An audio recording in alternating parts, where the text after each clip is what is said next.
Women looking for love, a self-centered womanizer, a life of sexual conquest reaching a crossroads? All this can only mean one thing. We're comparing Alfie on this episode of Retro versus Remake.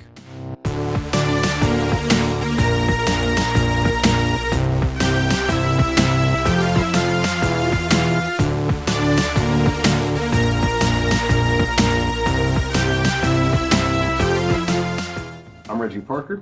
And I'm Dan Bulick. Welcome to another episode of Retro versus Remake.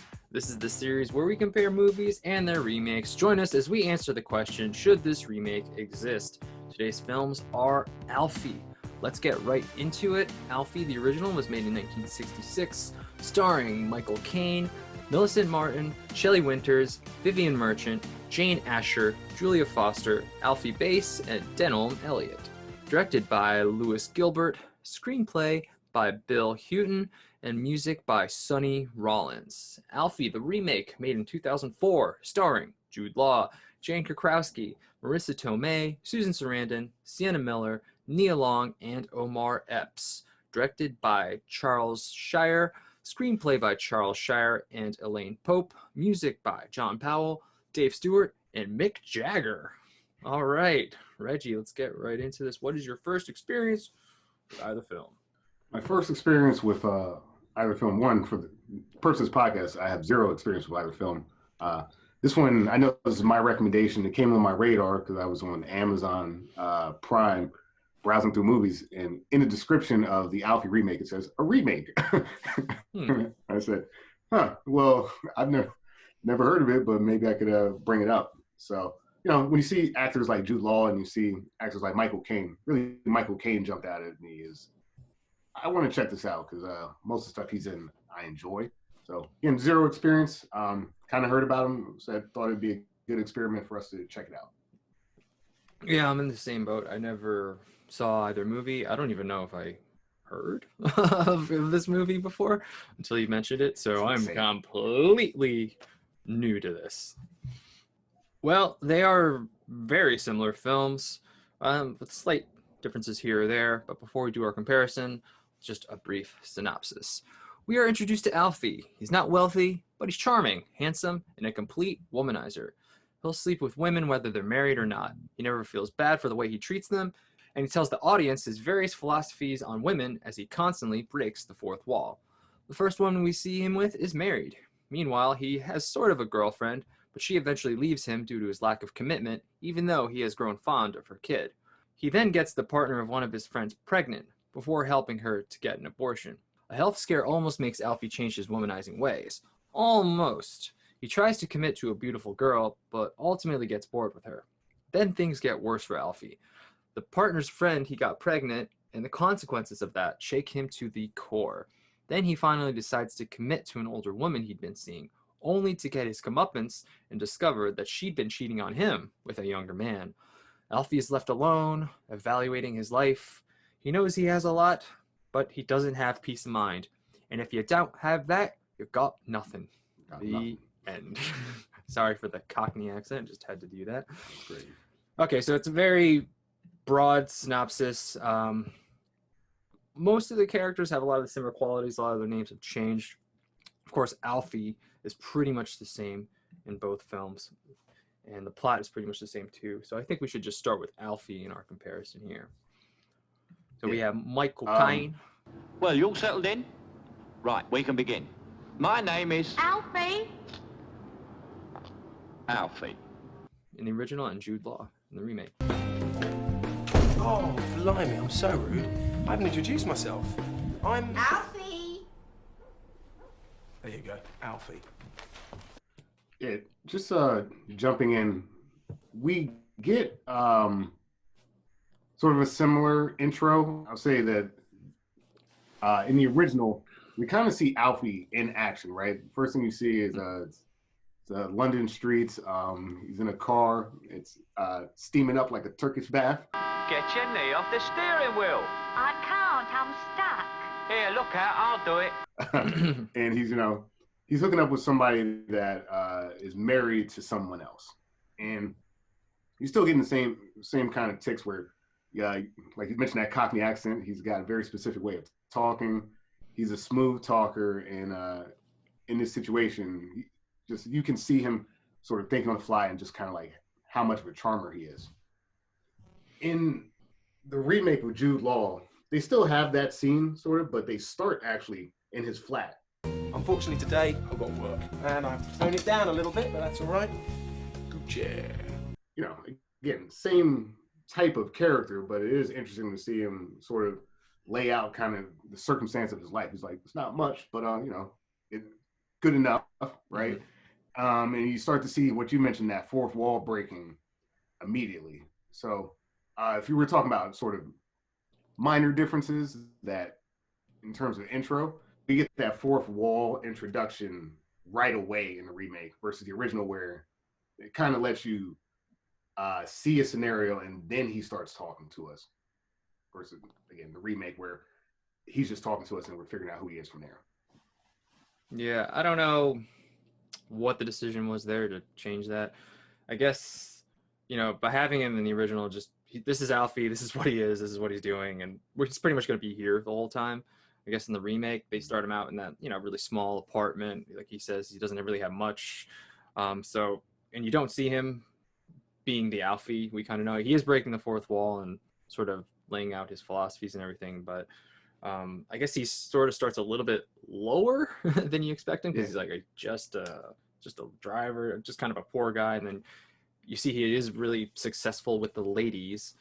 So his character does have somewhere to go slightly, as opposed to like Michael Caine, who's just kind of always there, because we already see him womanizing right away. So I don't really know if that really affects your perception of the character, but it's just that's the only difference I saw in those different openings, really. Yeah, I would say that in terms of perception, really just the original does, because we don't get the fourth wall break right away, it does feel more like we're just kind of following this guy in a natural way versus this remake where, you know, they set the stage for kind of who this guy is. And also it sets the stage for our location change, which doesn't really matter, but you know, it's a factor. The original film does take place in jolly old London. In its remake, you kind of got this, I wouldn't say fish out of water, but you know, you got a guy who, her tale of America, you know, some people come for the prosperity, some people come for the women. He's way better to see some birds than Manhattan. I'm like, you know what? If that's your goal in life, you know, why not move to New York City, dude? Again, the very minor change there. Really, I think the main differentiation between these characters are the actors themselves and like how they chose to portray Alfie. Yeah, what do you think about that decision? Because obviously the original is like this British film starring this British guy, and then the remake's an American film, but it's also starring a British guy. Do you think it was a good decision to keep him sort of, because he's very British, he's very much a foreigner? You think it would have affected the film if he was just straight up from New York? I don't think it changes anything, right? I think the only reason that he's even British is to kind of keep this Alfie character, because I believe this is like adapted from some sort of play, right? I think originally. So more or less, they're trying to keep the spirit of this character, but to your point, it doesn't really matter that he's British. He just happens to be in this film. So, you know, I think this is more one of those like Hollywood decisions where you're saying, okay, we want to sell tickets. They may not think that people necessarily want to see, you know, someone from the UK, as it were.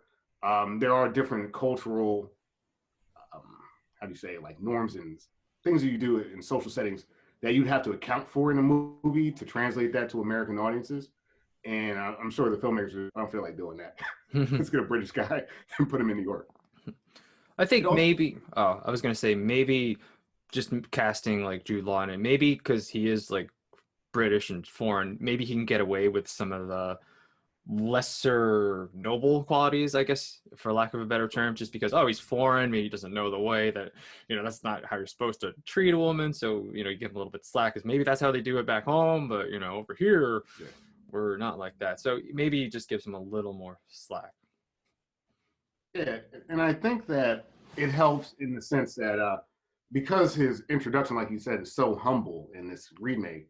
I think what helps him sort of attain his goal, right, of hooking up with all these women, is the fact that, like, he's different, right? He's British. He's got the accent. He's a smooth talker. He's got, So although he doesn't really have anything going on in his life to really speak about, of course he works and stuff like that, and he's got some dreams and aspirations. He's more or less just like kind of a underachiever, really. Yeah. And that underachiever factor felt more, I guess, present in his remake versus the original, where sure he's not a rich bloke, but he's you know he's just Alfie, right? Like I think the social kind of his wealth really doesn't matter in the original. It seems to matter a little bit more in the remake, but he overcomes it by being British for no reason. That goes to play into like how he's able to get the women, a little bit more of that sort of foreign mystique. It's like, ooh, a foreigner. So it can play into sort of the charm factor that maybe a broke, good-looking guy who's just American wouldn't be able to be so successful with some of these women. Yeah. I agree with you that I feel like if he was just a broke American guy, I'd feel even, I'd be even less on his side. It's like, come on, man. Like, the fact that like he kind of packed up everything right, and moved to America. It's like, okay, so yeah, hey man, you're still doing all right for a guy that's not even from here. I think it also helps us to not question. Well, in some ways, it helps us not question sort of his origins. Like, it makes sense that he doesn't have like family or something like that he associates with. In that original film, like, family clearly is not a factor, and it feels like something. Again, I don't know what, but like something has happened to Alfie in the past that made him the way that he is. That seemed more apparent to me in the original versus remake, where he just kind of like just kind of runs around, does whatever he wants. But I don't necessarily think he has the same sort of potential dark background. I just think he just kind of fucking, a playboy in the remake versus the original, where I thought like there's something amiss about a guy that acts like this his whole life. He does mention his father briefly in the remake. I think the quote was along the lines of, for every beautiful woman, there's a man who's like tired of sleeping with her, something like that. I think that's as far as we get with his background. So possibly his father was just as big of a womanizer as he is in the remake, but we don't get anything like that in the original film. Yeah, and I think that's one of the strengths of the remake. I think that they, like you mentioned before, the plot is sort of thin in both films, but I think the remake does a good job of throwing a little here and there, not much, but just tidbits to give you some background about this guy. And like I said, because he has a real sort of goal, even if he's not necessarily obtaining it, that he has aspirations. Like the original Michael Caine Alfie, I don't know what that guy.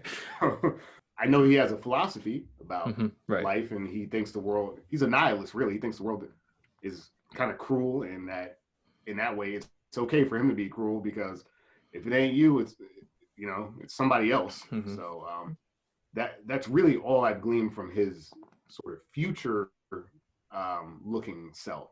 Like there's nothing there.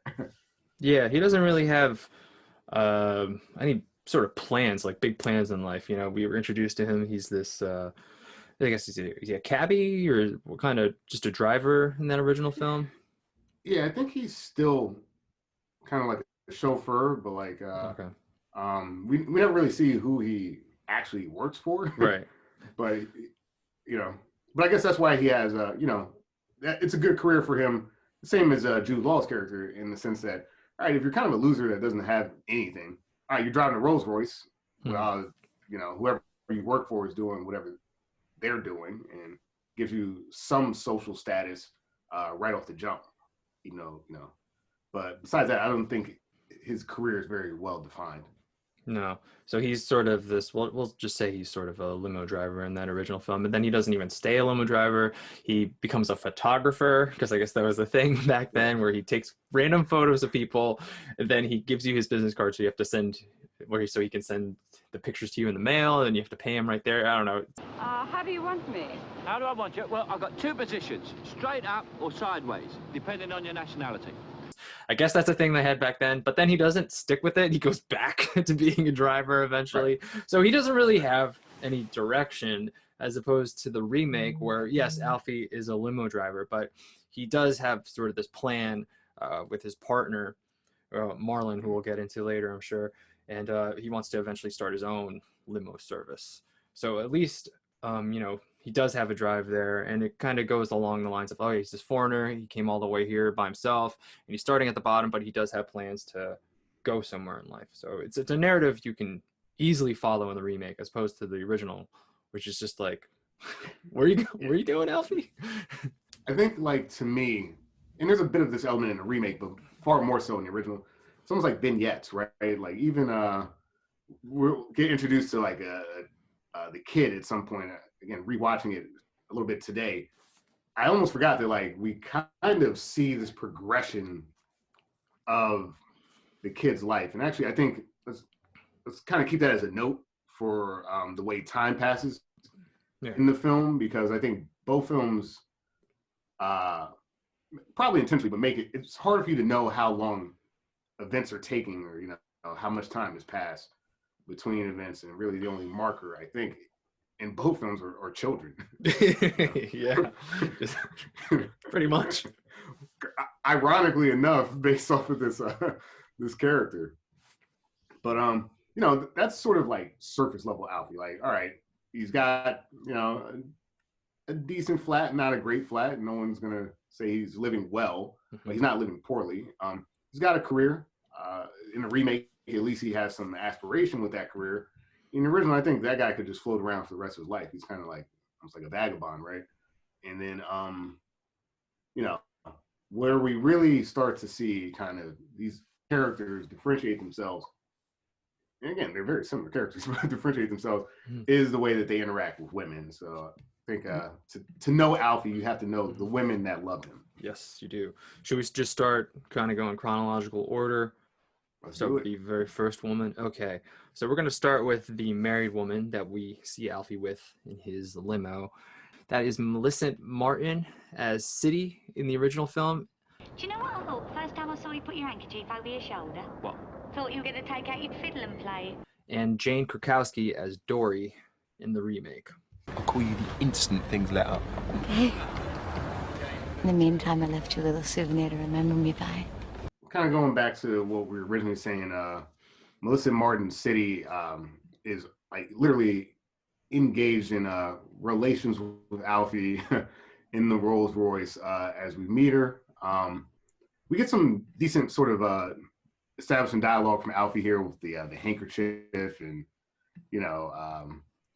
always stay prepared. And I don't know, like, I think you kind of get some of the difference between Alfie in the original versus remake. Like, he's a lot more sort of I guess the word I'm thinking of is sort of forceful in the original. Like, he's just kind of very blunt and matter of fact about kind of everything.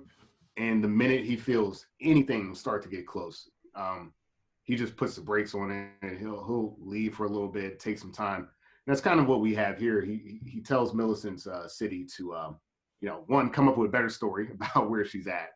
The guy might get suspicious. And then two, he's recognizing that City wants him to meet her old man, and old man, the husband, as it were. And he's like, nah, I've seen this before. This is where it starts to get serious. We call it ghosting these days. Like, it's something to just cut ties. In that remake, I don't know, Jane Krakowski, I thought this was actually, I think she was actually one of the stronger characters in the film in terms of like the women that he interacts with. Like, I've seen her in 30 Rock and stuff like that, but I just felt like she did a really good job of, one, kind of portraying that she was really into that relationship, slipping the panties in his jacket or whatever and stuff like that.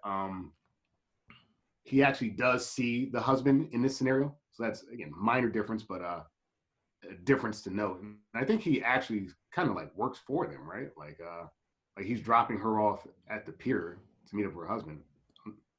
Or is that just kind of like an aside? You're right. That's sure. the thing. It's like, I don't know.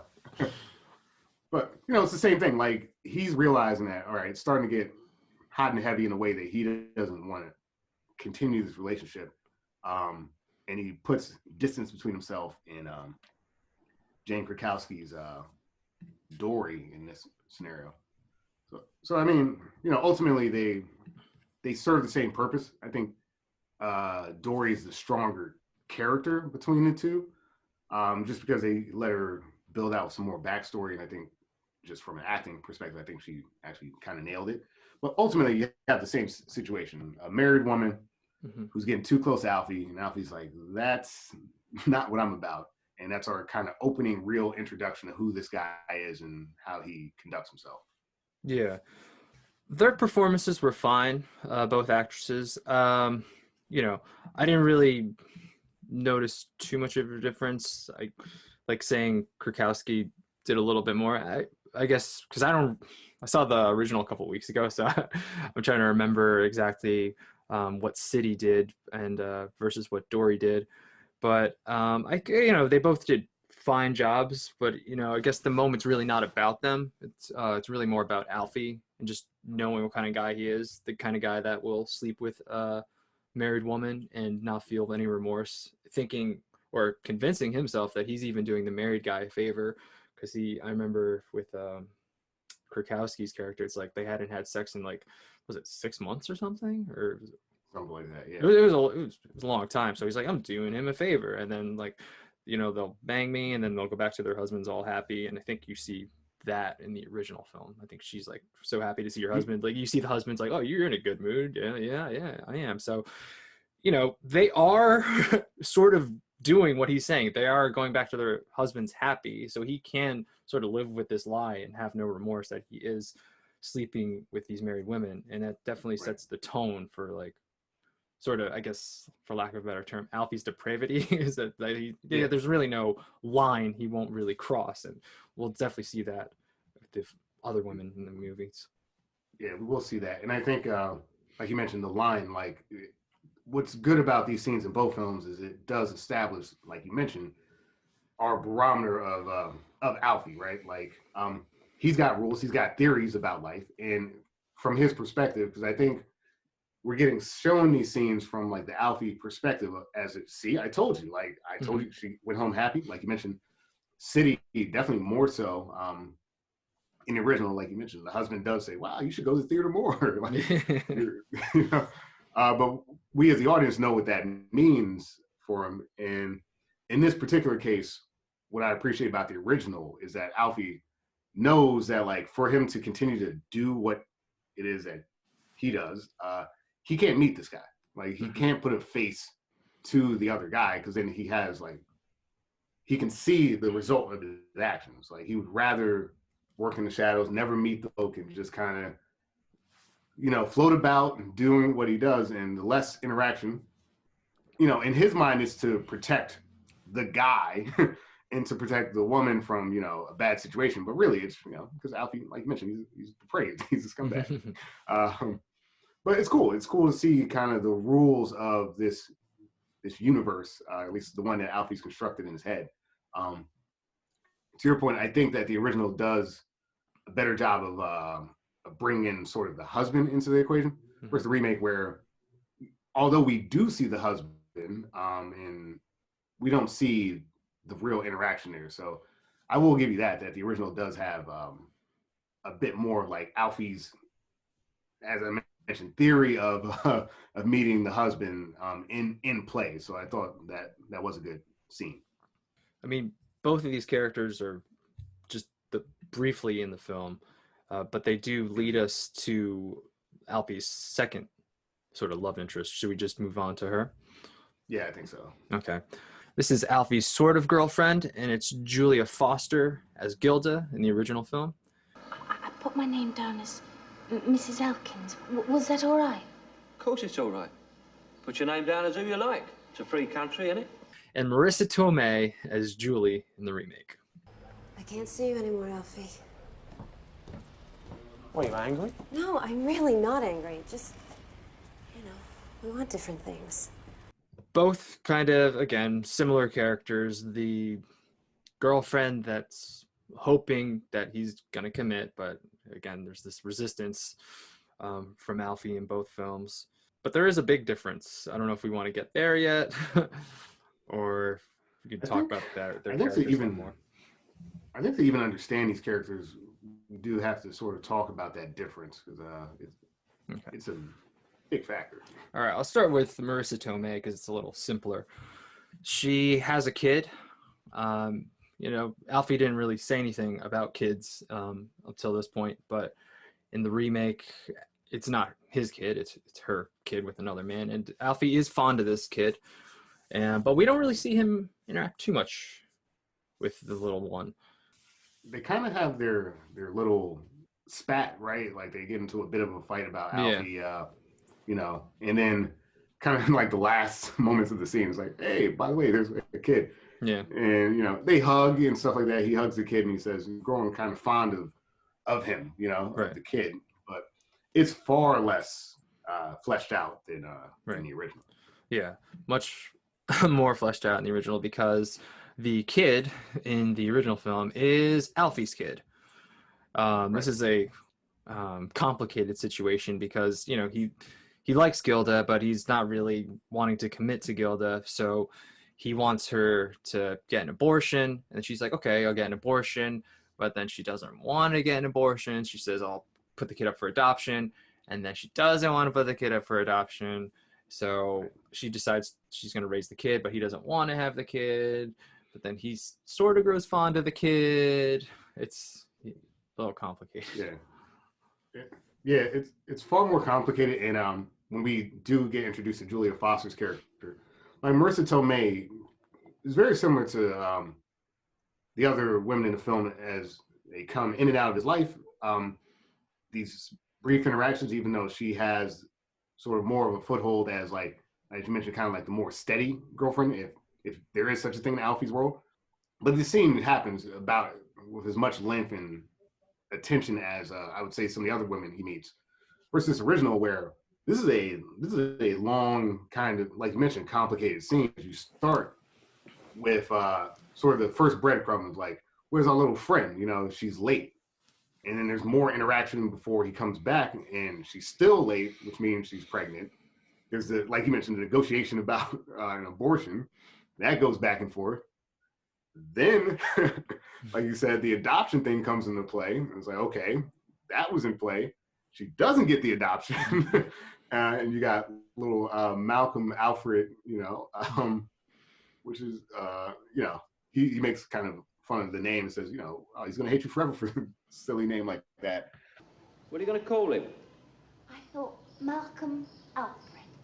Malcolm Bleeding Alfred? He'll never forgive you give him a name like that. And then you get this, like, which I just rewatched, you get this almost like montage of Malcolm Alfred's, like, infancy to, like, I would say maybe he's like 5 or 6 or so, like, 5 maybe pushing, but he's at least like 3 or 4 years old, right? And it's like, all right, we don't see what happened there, but it's like you've been kind of in the picture for all this time, and for her, I get it, it's like, are you gonna be the dad here or are you not? And Alfie, even in this scenario, even with his own son, he's like, I'm fond of the kid. It's like, well, fuck, you should be. Your son.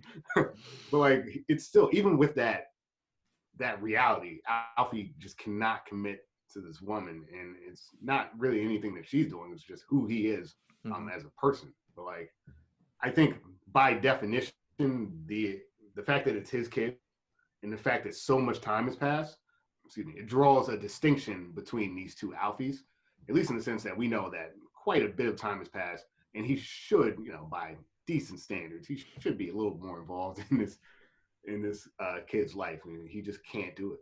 Yeah, he's sort of a weekend dad, I think. I think he only shows up maybe on the weekends or maybe occasionally. He's definitely not there all the time to raise little Malcolm. but he is fond of the little one. Yeah. He genuinely enjoys being with him and just, sort of teaching him his ways and just playing with him.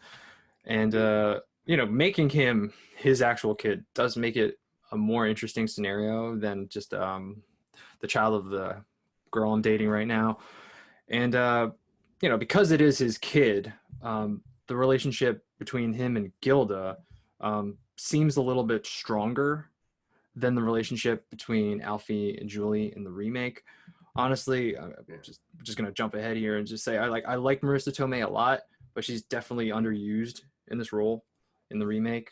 When I was thinking about it a lot, you can almost just write her character out because I don't really think there's too much consequence of having her or her son in that remake. You could have just easily written them both out. Yeah, I think you could have. Like you mentioned, I actually liked Marissa Tomei's portrayal. Like when she was on screen, I thought that she was really strong. But the scenario, like you mentioned, is just far weaker. Like you could understand a guy in his, I don't know how old Alfie is, but let's just say like 30s, something like that. You can understand a guy like that who's like, I like you, but you got a kid. Like that's not unreasonable. Right. It is not cool to string her along, but you understand sort of his dilemma, as it were. He's not really reached scumbag levels just yet, right? Versus the original, I mean, like, I don't know. There's so many layers of kind of fucked up before we even get to that. I was actually kind of laughing when you were talking about the scene of him growing fond of the kid. I was like, they shot it like that scene in Rocky, is it Rocky 4, where they're like running on the beach and stuff like that. I don't know. It's weird. There's like scenes of like Michael Caine like jumping down a hill with the kid, and it's just it's a lot. It really does appear that he likes his kid, and I think they captured that. And like I mentioned, it's almost like montage sort of vignette of this kid's life. There's even like baby pictures. It's kind of strange. Yeah. But you're right. Like Gilda gets more of a connection, and I think that's just naturally going to happen when you're talking about the mother of your child, right? There's just a distinction there. Right. And I might be jumping ahead here, but ultimately both of these women decide that they don't want Alfie in their life, and because they don't want to be in Alfie's life, that means their kid can't be in Alfie's life. And again, going back to the original, it just makes more sense that he'd be distraught that like, oh, I can't see my kid anymore. Like that moment when Michael Caine is gonna go to I think it's the birthday party of his kid, and then he realizes like everybody's having fun without him, and he just kind of decides not to even go there. And it's one of the few moments in that original film where you can actually see like sort of Alfie just like being hurt, like on an emotional level, just being rejected, I guess you could say, and and letting that rejection get to him. You never really see that too much in the original film.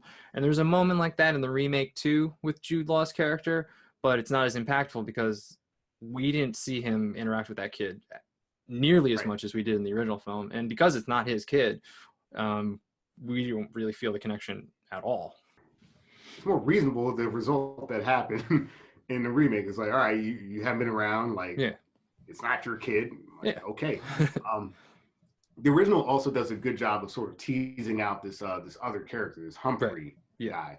It's been kind of hanging around, and throughout the years, even with everything that he's seeing, like he's just kind of been the friendly kind of shoulder to cry on almost. And he's like, hey, if it ever doesn't work out, I'm here. Right. And Gilda has to really weigh that decision. Like she ultimately would prefer if Alfie could just get his shit together.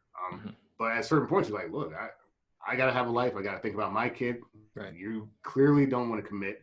And like you mentioned, impactful. It's far more impactful when he shows up to the church, wherever that is. And he, like you mentioned, he sees everyone.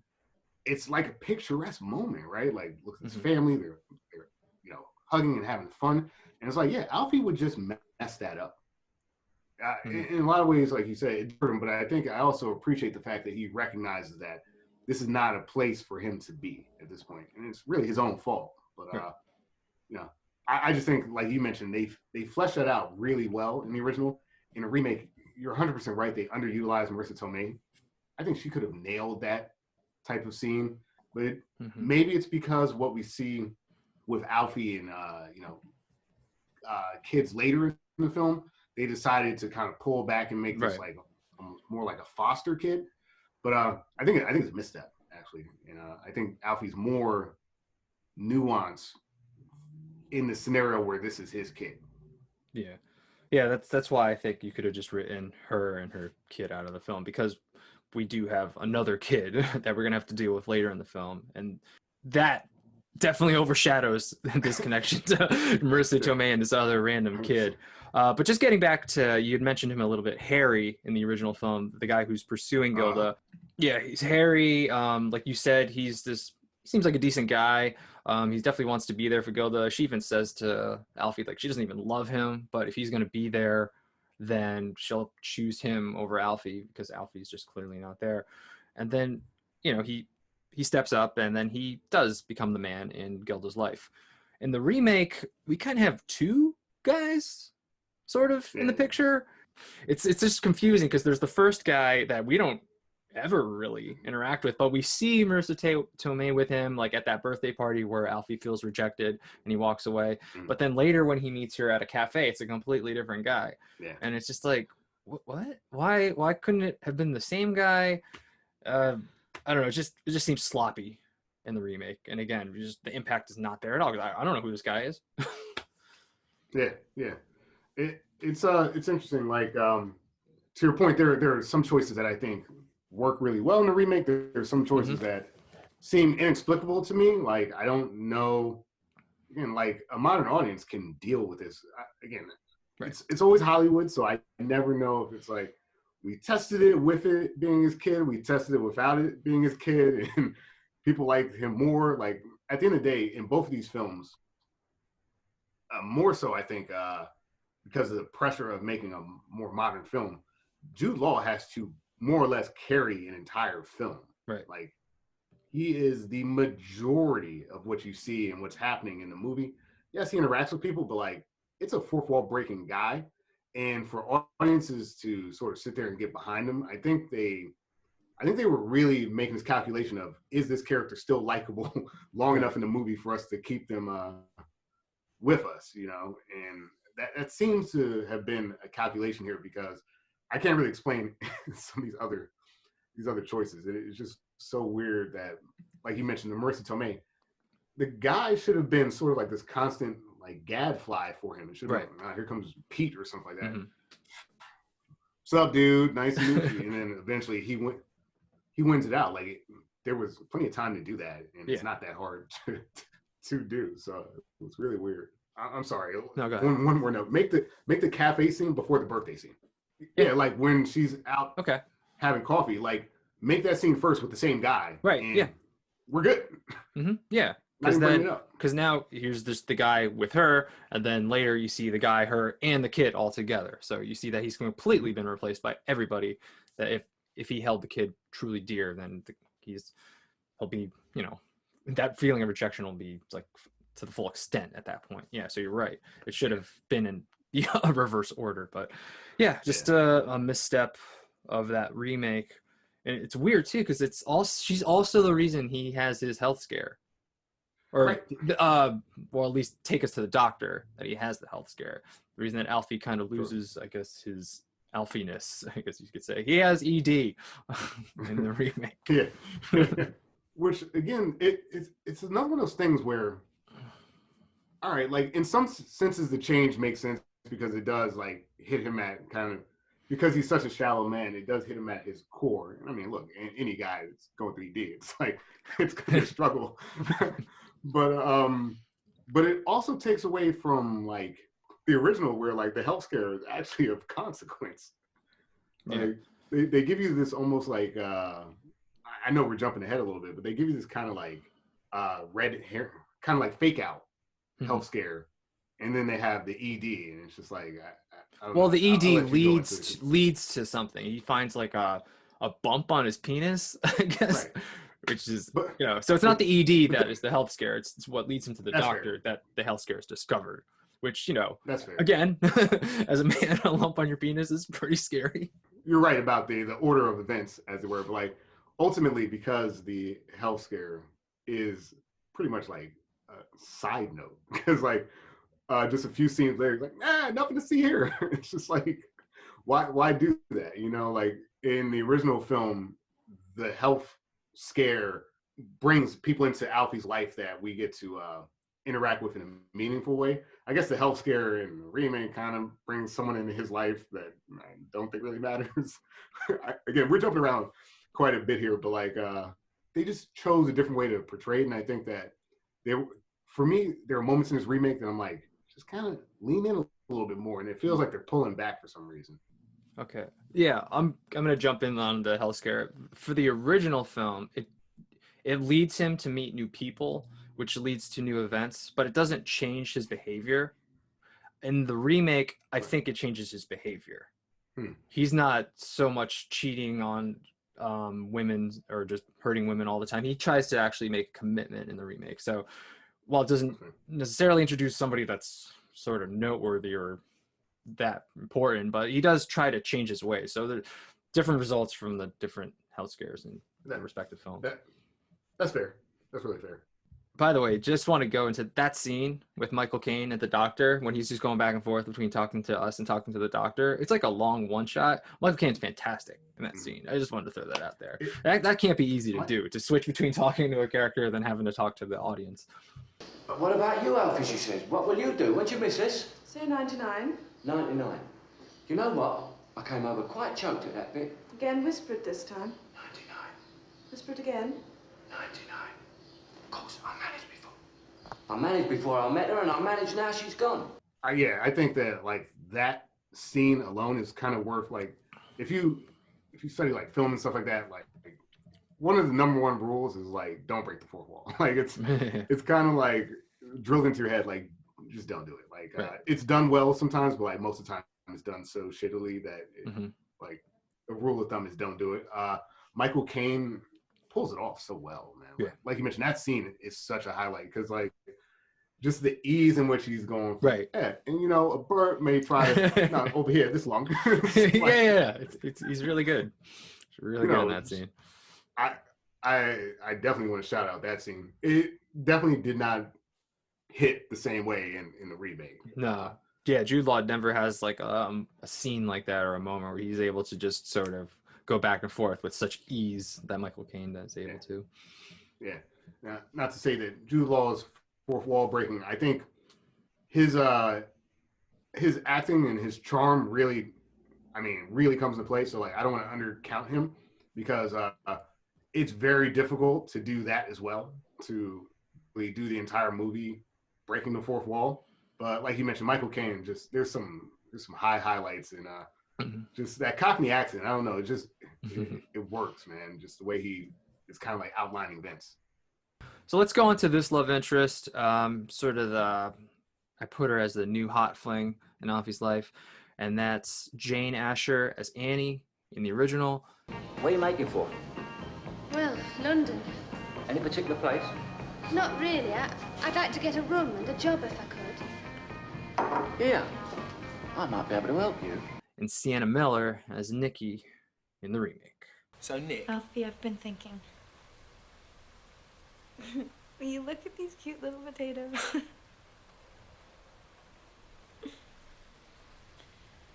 Okay. So maybe we should just talk about how he meets each of these women because it's quite different.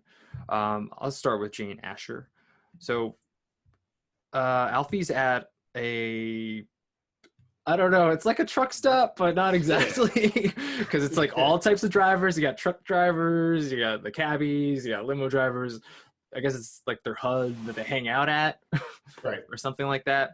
And then he notices, or it's even before that, he's driving and he sees this truck driver that he knows pick up this hitchhiker, and then he's kind of stalking them creepily into this area where all these drivers meet. And then he's like just inquiring about her. He's like, who's that bird that Frank's with over there? He's like, yeah, just leave it alone, Alfie. He's like, I'm not gonna do anything. And then like sort of sabotages Frank's truck so that Frank has to leave her. And then while Frank is out there fixing whatever damage Alfie did, of course, Alfie just kind of sneaks in there and I think he says something along the lines of like, he definitely spread some lies about Frank, right? He's got this like narrative that he's spinning. It's like, yeah, Frank he believes in like sharing women, like multiple partners and stuff like that. And he's like, you wouldn't want that now, would you? She's like, no, I wouldn't want that. And it's like, yeah. Yes, he seems nice. Yeah. He'll share his last cigarette with you. Very good hearted is Frank. You know what? He'll even share his birds with his mates. I mean, she even lays out, like, I think Frank's gonna get mad if I leave with you. And he's like, don't worry about Frank.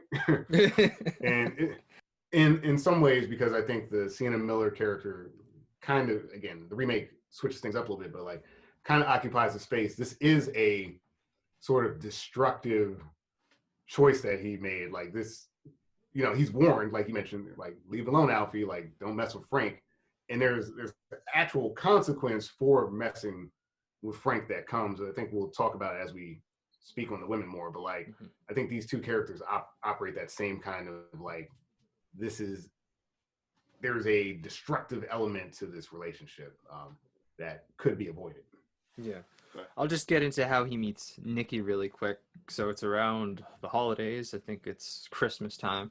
And then Alfie's talking about it's one of the loneliest nights of the year. And then he's just randomly driving and he finds this group of people and they're like, hey, give us a ride. And he's like, I don't know if I can give you all a ride. And then he sees Nikki with the group of friends and he's like, all right, you know what? Maybe you can come over here. So then he drives them. They're getting drunk. He gets high with her. He convinces her to sit in the front seat with him. And then they go to a Christmas party. Sparks fly between the two of them. They connect.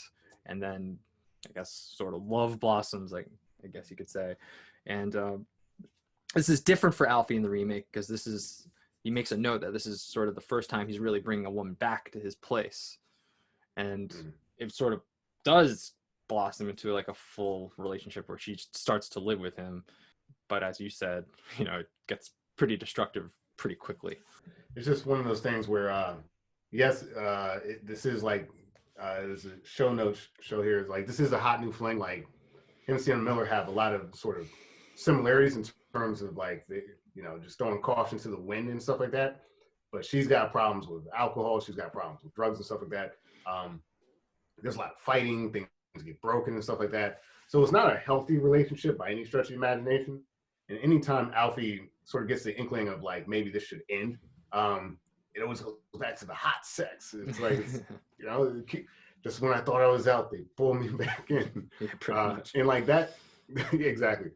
And I think the movie portrays that fairly well, with some little cinema tricks of close-ups of it's portrayed well, and we kind of get the point. But in that sense, the person themselves is kind of like the destructive factor and like the reason why Alfie shouldn't be interacting with her. I would say in the original, Alfie still holds the title.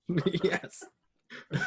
Of a destructive piece of shit. I mean, so she lives with him, talking about Annie in the original. She does live with him too, but man, the way he treats her, it's kind of like a fucking slave almost. Like he makes her fucking do all the cleaning, makes her do like maybe his laundry and shit. I don't know, but she's like she's just like scrubbing floors every time we see her, man. And he's like just treating her like shit. He's threatening to hit her, at times. It's like, geez, Alfie, we're supposed to root for you here. What time will you be back, Alfie? Now, girl, you shouldn't ask me that. When I go out that door, I don't know what day I'll be back, let alone what time.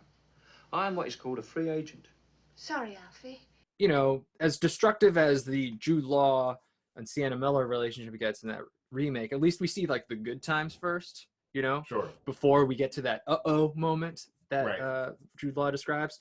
So you're able to sort of see the arch of this relationship just like go from good to bad, and it's easy to follow. And like you said, it's the way they edited and shot it.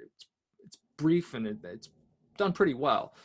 In the original, though, we never see those good times. We see him pick her up from that truck stop or whatever, and then she's just kind of this slave that he has, and it's like you just feel bad for her the whole time. Yeah, it's like, all she's doing is kind of her best. She's scrubbing the floor, she's doing laundry and stuff like that. And she's And also a you know, foreigner so too, so she has nowhere to go. So she's right, dependent on him right now. right. And you know, it's part of it's just that for her, it's a bit of an escape too. Like Alfie mentioned it kind of briefly at times. That like, I think she's doing it just to distract herself, which is true. It's like, what else is she gonna do? Like you mentioned, you're in a foreign place. You're connected to this guy who's not great. Then you know, you want to talk about real scumbag? Reading her diary, where she keeps her secret thoughts. These secret thoughts, Alfie. And he's like, you don't have any thoughts. It's like, really? She's not allowed to have thoughts.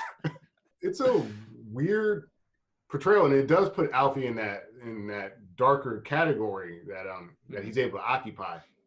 I would say like when you see Jude Law do something as an aside, very similar. Like he's got the woman he's renting the apartment from, and you know, like he'll walk out and he's like, you know, I'm gonna be working late. I'm not gonna be able to like clean my, you know, make my bed or something like that. No, And he she's like, says, this is what he says. This is what he says. He said, I'm sorry if I'm making noise late at night because I get home late and that's when I do my cleaning, you know, so I'm sorry if it keeps you up. Oh, don't worry, I'll do the cleaning so you won't have to get up. Like, oh, really?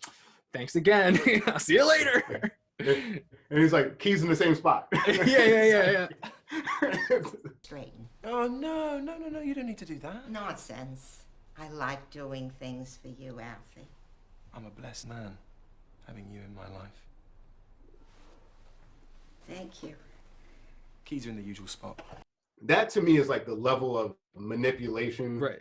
that that this remake Alfie gets to. Mm-hmm. He's very much kind of like towing the line without crossing it for much of the film.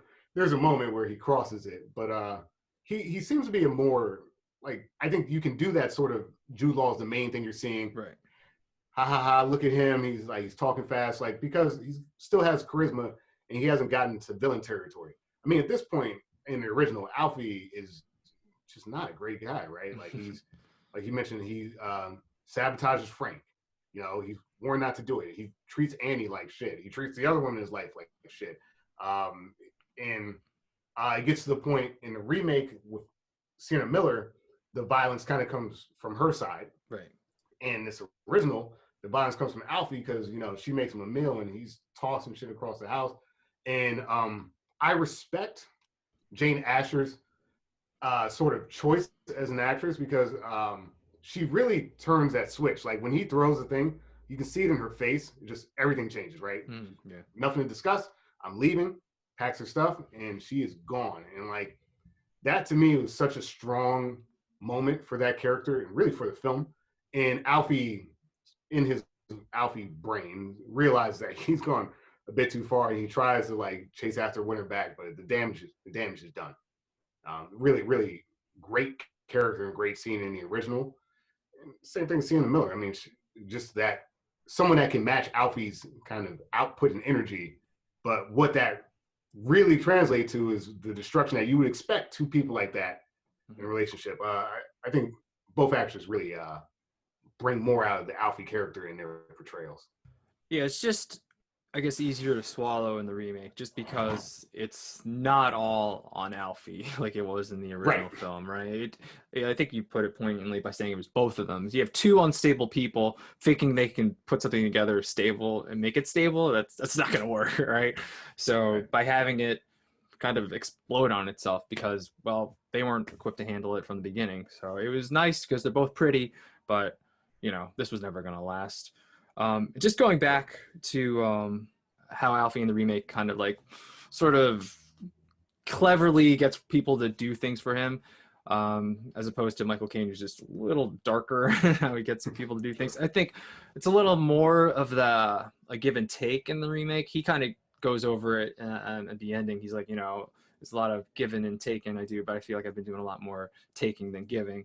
So like while he is manipulating that old lady to, you know, clean his apartment, he is at least being respectful to her, just being really polite and, you know, turning on that charm to her. And, you know, some old lady getting charmed from this like young, good looking bloke, I guess, you know, she's going to appreciate that. So he is giving her something at least.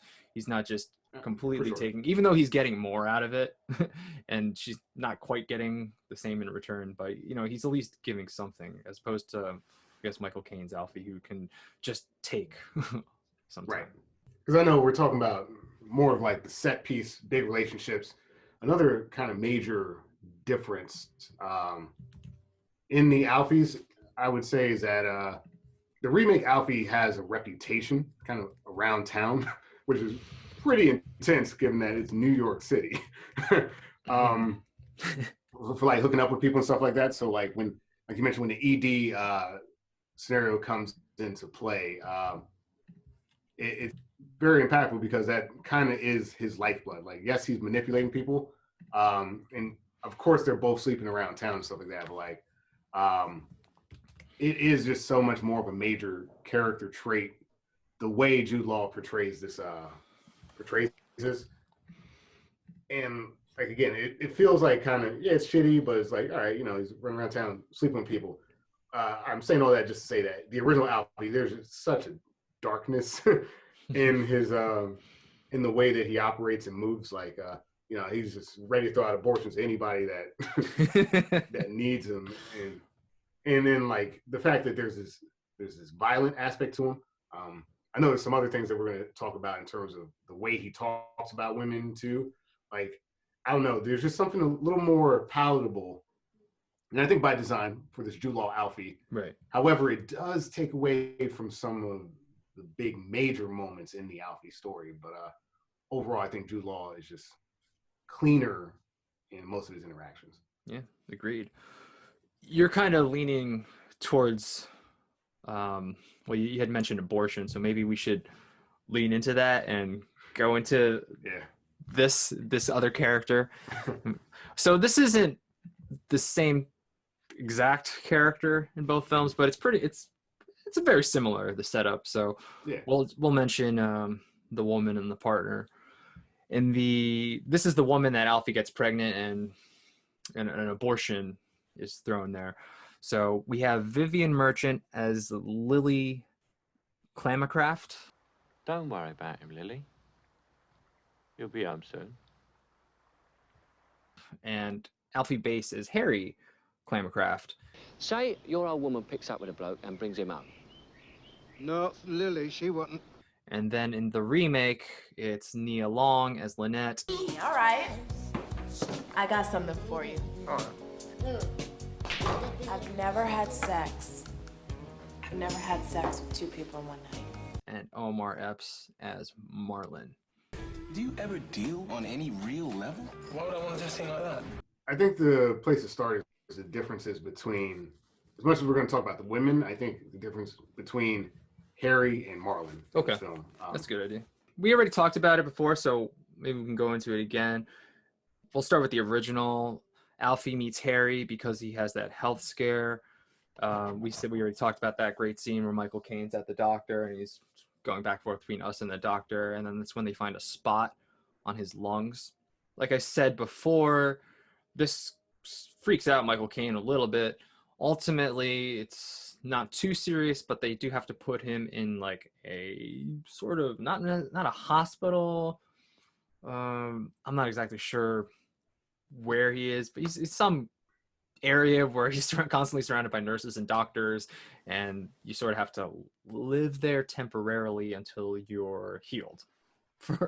I don't know the term for it's that. Like, it feels like it's a rehab, but it's not, it's like, but I guess the design is he's got these dark shadows on his lungs. So, let's get you out to some fresh country air, let's get you away from the city and rest it. It appears that rest is what's going to end up curing his symptoms, at least by the doctor's estimation. So that's how we get to this scenario.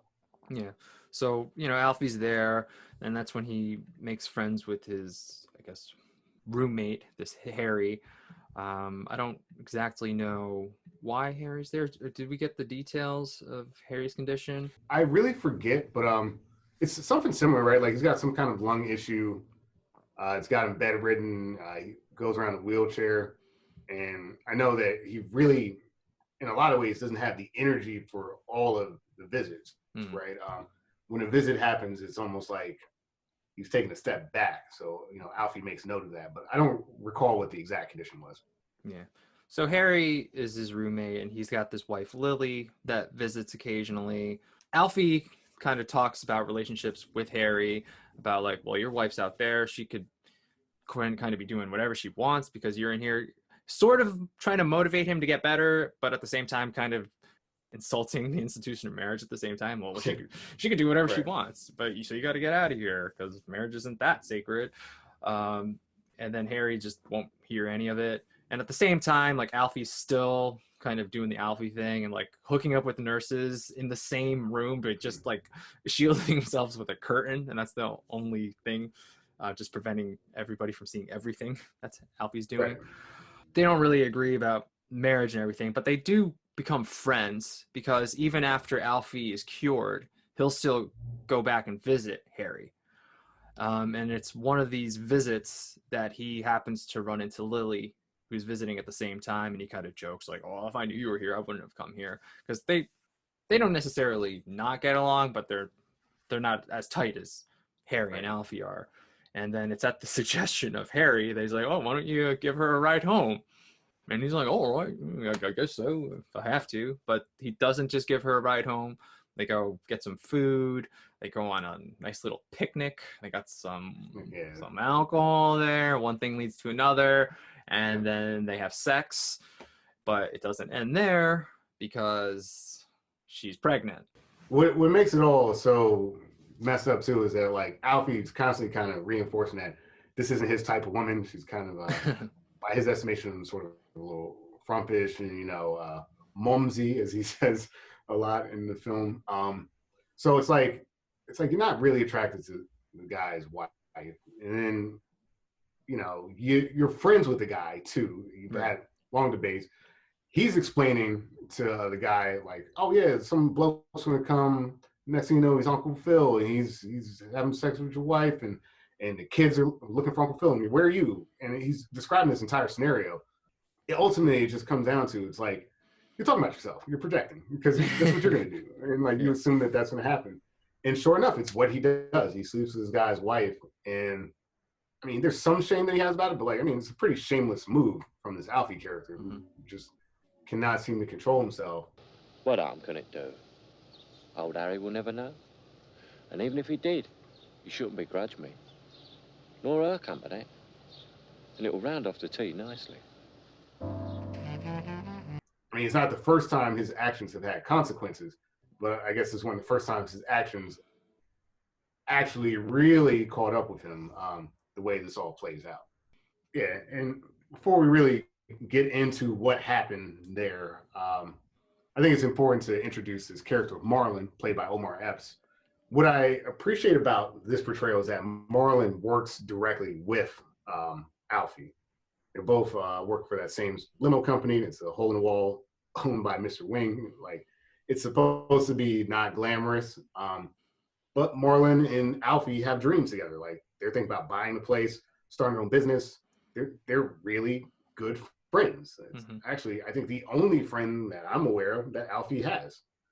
So Marlon is dating Lynette, and they've been dating for a while. They're on a break, like some sort of breakup occurred. They had a disagreement. He wouldn't commit to her. He wouldn't propose to her, was pretty much what happened. Like, she wanted that engagement ring. He said he needed more time, so she put the kibosh on it. Okay, perfect. So that frames everything up perfectly. And like we said, we've seen Jude Law hooking up with a bunch of women throughout the film. There's this scene where Lynette's a bartender, so they're both sitting at the bar. She angrily throws down Omar Epps' drink, and then her and Alfie kind of hang out afterwards. And it's so obvious where this is going. They're playing pool, they're drinking. They're talking about like various things. What was the thing about sex? They're talking about sex a lot, and like, have you ever done it? Definitely asked him how many partners he's had in one night. Like, that was a question. Right. Yeah, for sure. It's just one of those things where, like, look, tale as old as time. You see two people and all that stuff, and they hook up. And going back in this original, yes, it's certainly a portrayal what happens with Harry's wife, right? Like, he spent all this time with this guy. you know how the guy feels about the scenario that you presented. You know it's going to crush him if he ever finds out, but you can't help yourself. You know, shameful in that sense. Mm-hmm. This remake, even more so, man. First of all, you know, it's your best friend. He's in love with this girl. They're like, they haven't been broken up more than a month at this point. Like, you got to assume that there's a possibility they get back together. And drinking all this stuff is not really an excuse for hooking up with your best friend's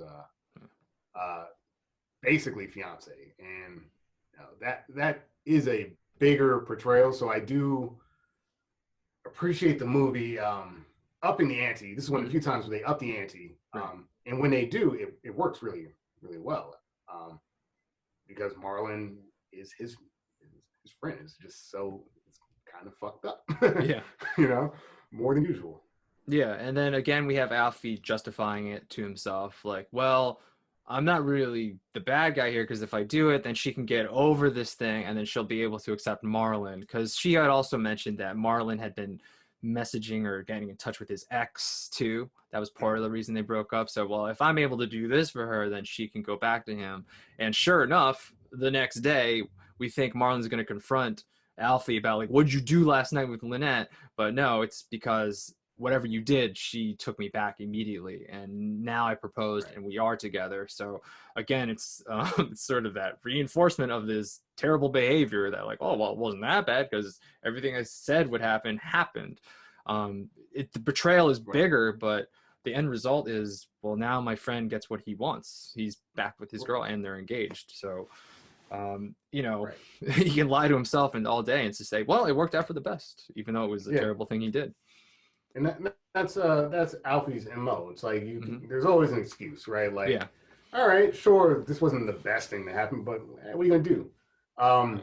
That logic in the original still plays out in what is, you know, arguably one of the more powerful scenes in the movie. His logic when Lily is pregnant is that, well, we don't need Harry finding out about this. It'll crush him. It could kill him. So he makes this very, very dark choice with the abortionist. In the original, when the abortion comes up, they plan it, they work that out together, and you see you see the guy come in, you hear about all the dangers and what could happen. It's in his own flat. You see that, you don't really see the aftermath, but you see the aftermath of his consequences and how that rocks Alfie to his core. Versus the remake where, you know, there's talk about the abortion, and, you know, you think they're going to go through with it, and then Marlon and Lynette move, and now Alfie's estranged from his friend, which impacts some of his life as well, because, like, now he really doesn't have anybody as he's going through this rough patch in his life. To find out ultimately the abortion didn't happen, let's start a Venn diagram here of, like, how fucked up this scene is. I personally think that that Michael Caine's reaction to seeing the aftermath, for lack of a better word, of this abortion it's shocking, it's jarring. You don't even need to see the terrible thing that's happening there. Like you mentioned in the past about movies, our imagination can do wonders.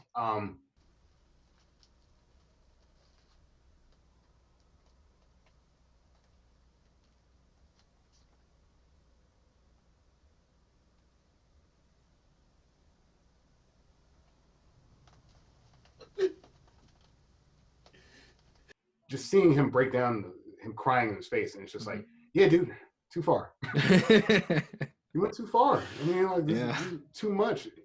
And I give Vivian Merchant a lot of credit. Just her somber expression, you know, just leave, Alfie. Don't look, like, just her stoic emptiness. Like that line where she says, I feel empty. It's just, wow. It's a powerful, powerful scene. And it is enough, finally, to make Alfie start to reconsider the choices that he's made in his life. I think in that film, in terms of impact, I can't understate how impactful that scene is. And it puts the film over top into, like, making it just a very strong film when you see that scene. Yeah, because Just going back to the setup of it a little bit, you have Denholm Elliott playing the abortion doctor. I haven't seen in any films other than the Indiana Jones movies, so I was happy. I was like, oh my god, it's Brody from Indiana Jones. Anyway, so he's the abortion doctor. Also, it's after a month of her pregnancy, and I guess at that point it was illegal to have an abortion after 28 days. So what they're doing is very illegal at this point in time. So that's why there's all this extra urgency for secrecy, because not only would it be terrible if Harry found out, but there's a possibility of jail time if anybody finds out about this. So it has to happen like in Alfie's apartment where like nobody can see it. And then while Alfie the whole time he's like trying to be supportive, but he's still like pretty easygoing, I guess you could say at that point. And when Lily's going to get the abortion, he leaves, and that's when he also sees his kid at the birthday or something with hair. Like that. Yeah, that's when he sees the kid at the birthday, and then that's when he starts to feel this rejection, right? So you have him being rejected by one kid, and then he sees pretty much the aborted fetus of his other kid, and then it's just too much for him to handle at that point. So yeah, Michael Caine's Alfie breaks down at that moment. Yeah, definitely the most powerful scene of the two films, just because at that point you hadn't seen real emotion or heartache from Alfie throughout the whole film, and just Michael Caine's able to turn it on at that point really well. It was a really powerful scene. Yeah, I mean, going into that shift, right? Like, this is the one time where like Alfie's bullshit is out the window. You can't rationalize this moment, man. Like, you can't say it's all for the best, because like for this character, at least from what we've seen so far, this is kind of business as usual. I guess when I'm pregnant, I tell them to get an abortion, even though it's the '60s, and boom, and I can disappear, I can be involved or not. This is, and like you said, that inflection where he doesn't have a relationship with his own kid. He sees the life that he potentially could have had if he chose to, commit to somebody. He sees the results of his bad actions, and the aborted fetus is one thing, but then also like just the damage that he's brought to so many people's life. He damaged Harry's life irreparably. What he did to Lily's family, what he did to Lily, and yeah, he put in 25 quid back in her purse and handing her, the stuffed teddy bear. Is just, you can't put this back together. The damage is yeah, it's irreparable. And I mean, again, even for a film from like 1966, it's such a strong scene. I'd put it up against, I mean, a lot of scenes I've seen in cinema. Michael Caine really does, the face that he gives when he's supposed to be looking at this this fetus is just so strong. And like, I mean, like you mentioned, especially between the two films, just probably the strongest scene out of all the scenes in both movies. Yeah, really well done. Yeah, then we have something similar but different. I hate saying that. It's different, right? It is very different. So like you said, Alfie got Lynette pregnant, and then he did take her to get an abortion. She looked shaken after the procedure, and then out of nowhere, he just hears when he goes to work that Marlon's just gone. Lynette and Marlon are gone, and they never said goodbye to him. All he's left is a note, and he's just like, "What the? This sucks." And then, but they say like, "So we moved up here because we figured we're gonna get a fresh start or something along those lines, for better job or something is up north, upstate. So whatever, come visit us." He's like, "Sure, I guess I will." So I'm just trying to remember where Alfie is at this point in the movie when he actually decides to visit her. Is this after the breakup, or? I think this is after the breakup with Sienna Miller. Like, he goes through that really, obviously, rough patch in his life, which allows for, as we mentioned, kids are really the only way to tell time in this. So she's pregnant by the time he goes to visit. Clearly, it's at least 9 months later. So I think he does have his whole fling with Sienna Miller, and he's grappling with that aspect. It took him a lot to actually get to upstate New York. He had to go through some things to even build up the courage to do that. So, I'm a little, because the way the movie's filmed. I'm a little lost in terms of the timeline, but I know it should be after that. The reason he decides to see Lynette, I guess, is because this is when he sees Julie again at the coffee shop with the new guy. And then, like we said before, he just, this feeling of rejection isn't as impactful because we don't know who the hell this guy is. But it doesn't matter. He needs to see somebody. He needs to see a familiar face, friendly, familiar face, hopefully. So that's when he goes to see Lynette. And then you're not really sure what's happened. You're assuming she already had the abortion at this point and that she's just living with Marlon up there. And then you go there and then she's like, you don't have to worry, Marlon's not here. And then you hear a baby crying and you're like, oh, I guess she had a baby with Marlon. And then you're like, wait a minute. Wait a minute, maybe she didn't. And then you see the baby and he looks a little bit whiter than he probably should if it was Marlon's kid. And then you're like, oh my God, she actually had the kid. And then fucking Marlon must have just split and that's why he's not here. And then it's like, no, you know what, he actually manned the fuck up and decided to raise this kid like his own. And it's just like, and Alfie's head is just like, wow, this is, I can never do that. It's insane to him. And then there is a brief interaction with Marlon as he's leaving, and Marlon, just being the bigger man, was just like, just go, just go, man. Yeah. Like, it's pretty shocking. I didn't see it coming. Knowing the source material, and I made all these assumptions that she had the abortion. Oh, that maybe she had the kid with Marlon. Oh, Marlon must have left. Oh, she had the kid, Alfie's kid, and Marlon stayed. So it definitely went a direction I didn't expect, and it was pretty impactful in its own way. Mostly because Marlon stayed. Like, that was the biggest thing. Yeah. I didn't expect. I think so. It's just so heavy, right? Yeah. Like, it's like, all right, you're friends with this guy. He betrays you in this manner. I think the way that they chose to show that sequence was really smart, to have him show up. Right. Lynette's there by himself, so they get to freely talk about their interaction. Right. Then, like you mentioned, the realization about the baby. Next scene, you're seeing the actual kid, and you're like, all right, it's not looking so good. And then to have Marlon come back, and they moved around this line a little bit. Like for Harry, it was Alfie describing something, cheating on someone. It's like, yeah, but I never mean to hurt him, Harry. I never mean to cause any harm. And he's like, but you do, Alfie, you do. You get that line from Marlon, and it's so much more impactful. And it's like, he's like, Marlon, I didn't mean to hurt you. He's like, same exact line, but in this context, wow, it's just such a, again, like the movie doesn't go as dark as often, but like in a weird roundabout way, this is really such a fucked up scenario. Because you don't hear from Marlon for so long. You have no idea what's happening. And then just to have his character come back in this fashion, it's just like, yeah, it's complete shocker. I mean, it's so impactful too, because we know Alfie doesn't have any friends, right? So it's like, you betrayed your best friend, kind of blew up this whole idea that you guys have for your future in business. This woman who, you're friends with as well, but is now also the mother of your child, you're now estranged because she says, there's nothing for you to do here. And Marlon reinforced that. It's like, dude, you've done quite enough. Mm-hmm. And at that point, he's more or less exiled. It's like, yeah, you hurt me, man, and you can't fix it. So he has to reconcile with that for really the rest of his life. I mean, it's a impactful scene. Certainly not as impactful as, this sort of illicit abortion. That was really, that's dark. In this case, at least the kid has a chance at life or something like that. Marlon and her may be able to reconcile that, but like, yeah, dude, real scumbag move, man.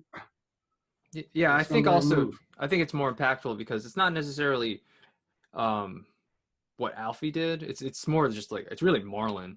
It's just like his decision, or the decision to just raise this Alfie's kid. Like, this is your best friend. He slept with the woman you love. He impregnated her, and now you are faced with this decision to either just leave and stay. And like I said, he manned up and stayed, and just like, that's that's incredible. And it's not necessarily anything Alfie did to make him stay. That was all true. Marlon. That's true. Even in the original, bring that point home too. It's not Alfie, right? Like, Alfie's reaction, sure, that's part of it, but like, Alfie's, again, really just an avatar of like the horror that he brought about. Like, Lily's reaction, her like I mentioned before, her stoicism, her emptiness is really what brings that scene home.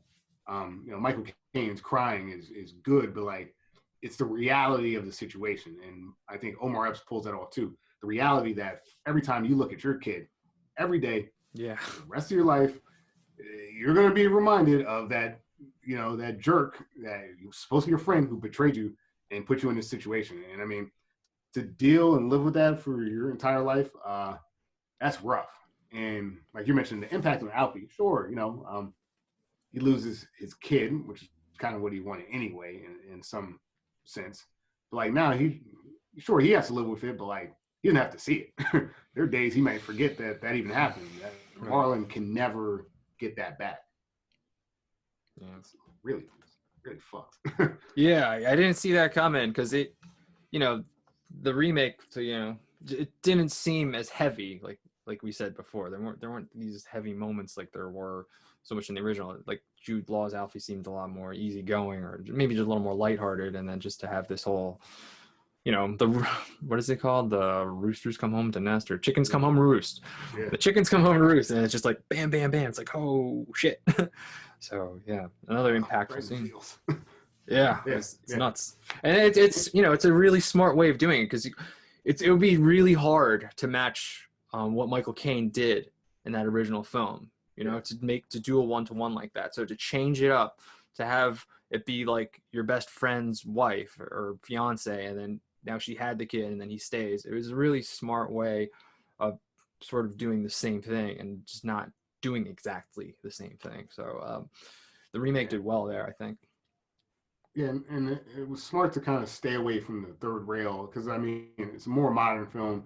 There's been, I guess, advancements in this, but it's still a controversial subject for a lot of people. It's like to avoid really diving into like an abortion, especially one that's kind of like close to more of like a later in the pregnancy one. I think it's a smart choice to avoid that, and they found a way to make a similar impact with the kids. So it was like, wow, it was one of the stronger choices that they made in the movie.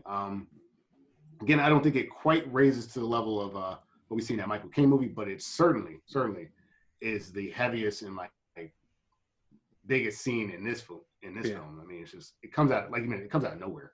Yeah, and it hits you just a gut punch. Yeah. So 2 very strong scenes in each of the respective films, but Alfie's not done yet. This is sort of a catalyst for making Alfie really want to change, and he does decide maybe it is time to stop doing this shit and settle down. And he tries to, I don't know, commit to a woman he had been seeing before. And in the original, it's Shelley Winters' Ruby. Don't be so disgusting. And the radio. Here, you got a bloke in there, ain't you? It's none of your damn business. You pick him up cheap too? And in the remake, it's Susan Sarandon's Liz. Underneath all that bravado beats the heart of a guy who's not nearly as cocky as he wants everybody to believe. Both of these sort of older women, sort of wealthier women, not necessarily the girls that he'd just been going for before. So we get introduced to Shelley Winters in this like weird side job. Which definitely doesn't exist today. It's an intro, that's it.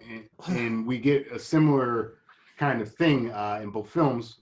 Well, I'll say that Susan Sarandon, I guess he's working limo, he starts interacting with her, right? Like that's how they start hooking up. Yep. You get this similar kind of like, it happens sort of towards the middle of the film when they first meet and they interact the first time. It's kind of like one of those moments where Alfie's like, hey, look, I made it, right? Like you can sleep with all these other people, but now I'm in high rises. This thing's 15 quid a week, So you get to see that like the interaction with Ruby and Liz are high sort of watermarks for him in terms of the level of wealth and like quality of life of the women he's attracted. So that it makes sense that when he's at his lowest, he's trying to kind of rekindle the flame with this older woman. And also, I think it takes, it's like also like the last bridge he didn't burn. Yeah, kind of. pretty much. he's sort of weighing the pros and cons of being with an older woman. Ultimately, in both films, you get this scene where he's had this redemption, like not really, but he's trying to have a redemption arc. Right. And when he shows up, he gets a taste of his own medicine. Liz and Ruby and Liz, he finally brings them flowers. He's finally going to change his ways, and they let on more or less that someone else is in the room. Yeah. Well, in the original, I like the original because like he's in both films he's about to leave, but in the original he notices a guitar. He's like, "Wait a minute, what do you say so about?" And then he goes, sees the room, and you actually see the younger guy in the original. In the remake, they choose not to see him. Like Jude Law just gets savvy, like something's not quite right here. Is there another man here? So it's slightly different. I just thought the guitar is just a funny thing. Yeah, it's funny, and seeing the guy on the bed was kind of funny. Yeah. Like they almost give the remake the treatment they give that impactful scene in the original where you don't see the guy. So, and Jude Law, his reactions, same thing, but like I think Jude Law really ramps it up and was like, "What does he have that I don't have?"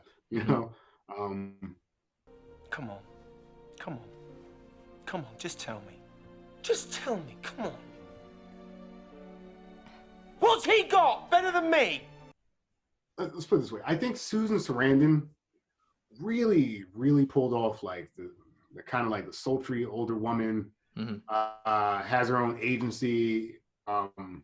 She seemed like, even though, they're hooking up and stuff, like she seemed very much in control of that situation from the jump. Shelley Winters felt like she was a little more flattered initially by him, and it made me feel like Alfie was just kind of being Alfie. But I think Susan Sarandon's portrayal ever so slightly for me edged it out. Just she just seemed more kind of with it the entire time. Like the scene where they hook up, the scene where there's the younger guy. It just they really played that scene up more. Where, to your point, the original played it more comedically with the guitar and the guy. So that's really the main difference. You get the same result. Yeah. I think it's more obvious in the remake that he was going to get cheated on, because when you meet Susan Sarandon's Liz, she's with a man and he's like, "Oh, I'm sorry. I didn't want to bother your husband." "Oh, that's not my husband, but he's got the winner." "I didn't say I'm not his wife." So you already know she's kind of like a female Alfie. She's sleeping with a married man. You don't get that from Ruby. You don't really know who this other guy is that she's with in the beginning. So yeah, I guess sort of that agency, like Susan Sarandon's, she's playing the same game as Alfie, so it shouldn't have come as much of a shock as it was in the original film, because you didn't really know too much about Ruby. You'd known she'd been married, but she didn't really show signs of like infidelity like Susan Sarandon did. So it was just, I guess, less impactful in that aspect because you could see it coming. Yeah, it's like you can see it coming, and just in tonally, the two scenes, though very similar, play slightly different. Because like Susan Sarandon, like you mentioned, basically has him out the door, but she just couldn't get that one last line out that made him kind of incredulous. And it felt kind of more like a real interaction, like from the acting perspective. They're like, this is kind of how that may have played out. Whereas the original really did feel a bit comedic, because like Michael Caine's really laying it on. He's like, "I brought 2 roses," and he's like really starting to go off, and she's like, "Well, I got a headache," and all that stuff. And then seeing the guy really does like put it over the top for me, because he's just sitting there with no shirt on in the bed. He's kind of like, "What?" Yeah. I mean, same thing, but Sarandon's character, like you mentioned, felt like she was playing the game. It should have been obvious to Alfie that he was getting played, and sort of the logical conclusion happened there. Whereas the Ruby, that felt a little more out of left field, though not any less impactful. So that's pretty much all the women in Alfie's life. Not sure where to go from here. I had mentioned Joe. I don't know if we want to talk about him in the remake, because we talk about Alfie not having friends, but he does have one friend, and that is Joe. It's the old man that he randomly runs into in the men's bathroom. And when you're old, you learn to be patient. Yeah. Used to be I never had time for nothing. Go, go, go. great place to make friends. He runs into him at the men's bathroom when he's getting the results back for whatever's on his penis, which just sounds funny. Yeah. And then for some reason, Joe, I guess he's just, he sees a young man in need, so he decides to give him some life advice while he's struggling to just take a piss. And this friendship blossoms, and he gives Alfie his business card. He's like, if you ever want to talk, he's like, call. He's like, you're not going to call. He's like, I might. I like how they at least address the absurdity. Like, I don't think you're going to call. But yeah, after Alfie sees Lynette's child, which is also his child, that's when he calls Joe and just like, I don't know what to do, man. Like, I wouldn't have stayed. It's a weird that, he made this friend in the bathroom. It lets us sort of digest everything that just happened, because this happens. He's with Joe right after we see Marlon come back, and then we learn about that's Alfie's kid, and it's just like, wow, like I needed a moment to breathe there, because there was a lot going on in that scene. So just him being able to talk it out with Joe and just being like, if I wouldn't have stayed. If it was me, I wouldn't have stayed. Right. And it just adds to that previous scene. So while he's like kind of a throwaway character, because he just he's only there for like 2 scenes, but he does sort of, I guess, help us see the real Alfie, because like the whole time he's almost like putting on a show for us. Like, well, look how cool I am. Look at all these cool rules. Look at all these cool chicks I'm gonna bang and stuff like that. So it just lets Alfie get to he doesn't have to be like always at 10. He could relax a little bit and just take it easy and just like figure out, what the fuck am I doing with my life? Yeah, that for sure is a part of it, right? Like this what am I doing with my life aspect. You also have really this the impact of just like Alfie's life, sort of, again, theory or philosophy being played out against an older man who's been there, sort of done that, found love, had heartbreak, but like he was like, yeah, man, you're acting like a fucking, like, you got, he's like, you got to tighten up. It's like, yeah, he listened to Alfie and was, again, a shoulder to cry on, but he was ultimately like, yeah, man, you can't live like this. What's it getting you? And it's good to see someone like that in the film to play off. It kind of fits the Harry narrative, but actually even more so than Harry the original, because like he's had his entire life, and it is counter to the cynical take that Alfie has. It's like, yeah, bad things happen to me, but like you move on. You're okay, basically. And he's giving this guy a pep talk when maybe he doesn't even really deserve a pep talk. And it's a good character, like you mentioned, even for a throwaway. For a guy that basically has a monologue while he's taking a piss, and then they have like a small walk after that heavy scene. Actually, a decent character for this small amount of screen time. I agree. Yeah, I almost don't like that it's just kind of a random, but it actually plays well into who Alfie is, because he's sort of such a jerk. He's really isolated himself so much. He really has nobody, that he has to call this random guy that he met in a bathroom once, like, because he has no friends, he has nobody, because he's never made a good connection, or he's always like done something to people to like, yeah, just completely isolate himself. So while it's like weak a little bit, it makes sense at the same time that it would be this random old man. Yeah, it's like I struggle with getting over their relationship, because it's so like not a thing. Like you mentioned, like just, I don't know, like the bathroom talking scene, just, I don't know, would I call an old guy that I've met in the bathroom? Probably not. I feel like, stop talking to me, man. Yeah, they do address it. Yeah. They address it and like give him what we've seen in his life. Yeah, that might be a moment that would make me call an old man I met in the bathroom just to bend his ear, man.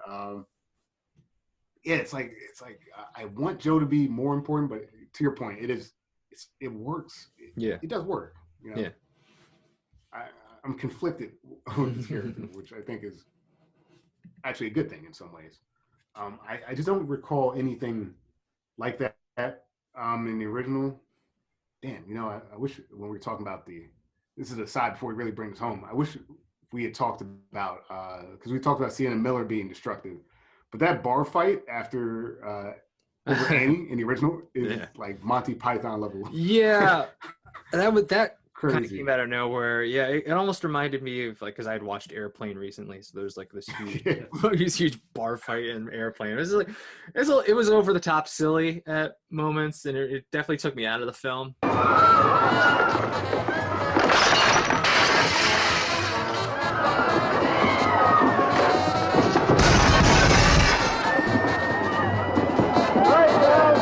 I was just like, it's one of the things I didn't think necessarily aged well in that original film. Nah, it didn't. But I would be remiss not to bring it up because like the way they showed destruction with Sienna Miller was well done. You know, maybe kind of like cliche, a little tropey, but like, look, they nailed it, so I can't complain. Versus that film where it's like, all right, this random bar fight, they throwing bottles at the singer and stuff like that. There's a tall guy. It was a really weird like scene. It did not feel like a bar fight. To your point, it did feel like something you would see in Airplane or like Blazing Saddles or something like that. Yeah. Which is really weird. You know, even after this Joe scene and all the stuff that's happened in Alfie's life, we kind of get this one last scene where he's interacting with City, the woman that we see him hooking up with at the beginning of the film, in the original, and Jane Krakowski's Dory in the remake. It's a scene like Alfie's at this super low moment. He's walking, he's just projected by Ruby, and he sees that last, again, he's burned so many bridges. Maybe this is the last one, the woman he ghosted at the beginning of the movie. And when he's talking to City, he's like, oh, you know, maybe we can meet up same place, same time. She's like, yeah, I know, Alfie, it's been a long time, you know. You talk about the handkerchief again. There's really, to your point, there's really not much to that interaction other than he's throwing out this last Hail Mary, like maybe I can make it work with City. And she's uninterested, you know. You had your chance. I get what this was. I don't give a shit anymore, really. Yeah. And he's left there by himself. Same thing with Dory, you know, he sees her, he's like, let's do it. But like Dory really gets into the fact that like that he hurt her. Mm-hmm. Like the way you left things, the way I guess you got tired of me, had an impact. And there's actually like an apology there. I'm sorry.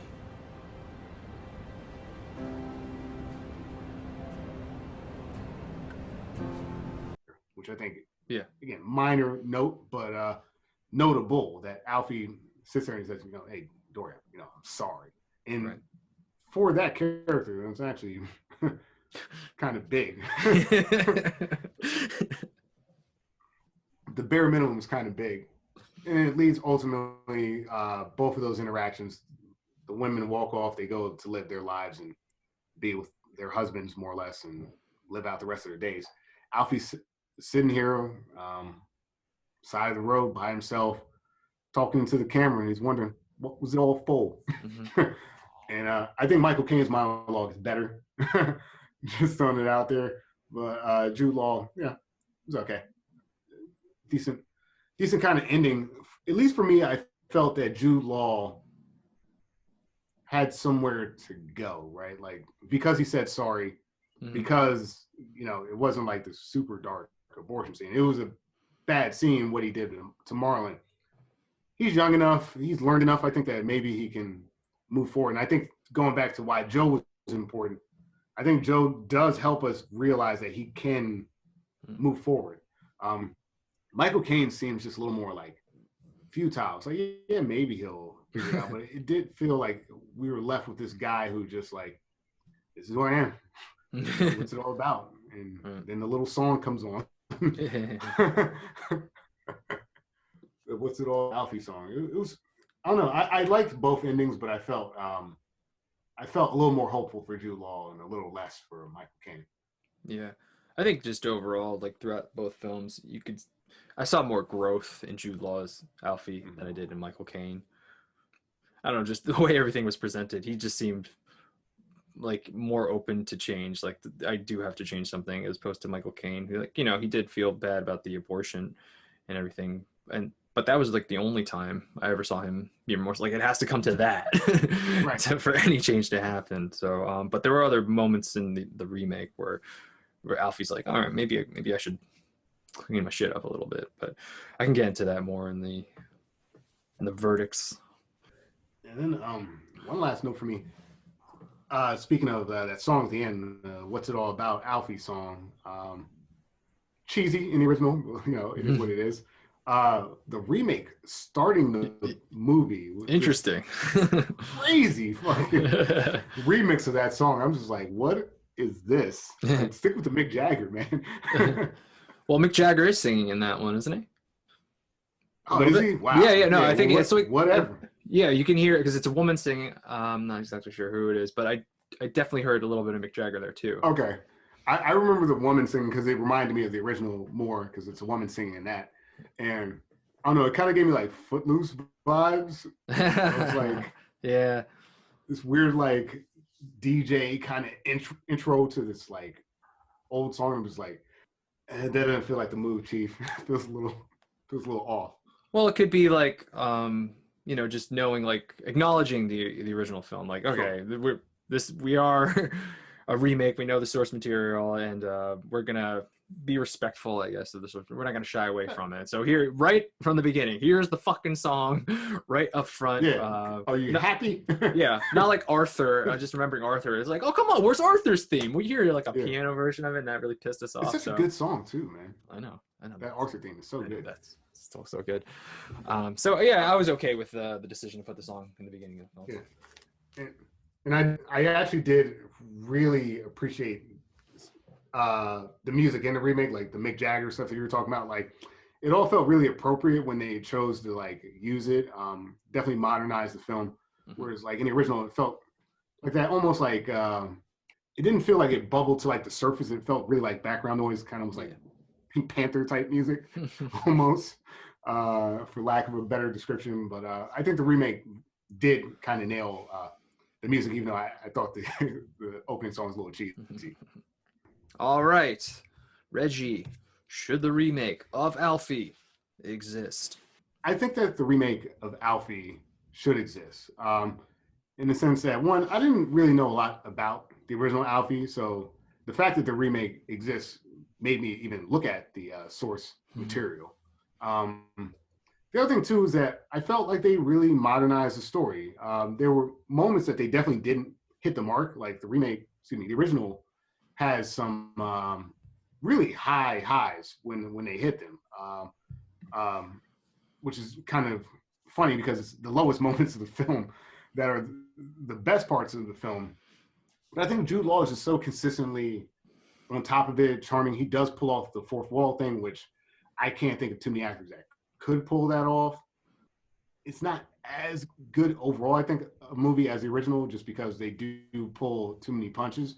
But in terms of like a telling of the story, I think they nail it enough in that scene with Omar Epps, him and Nia Long, are just such a, like, I don't know, just hits me right in the gut. Like the implication of that scene is so strong, and I think that the movie does pull that off more than it doesn't.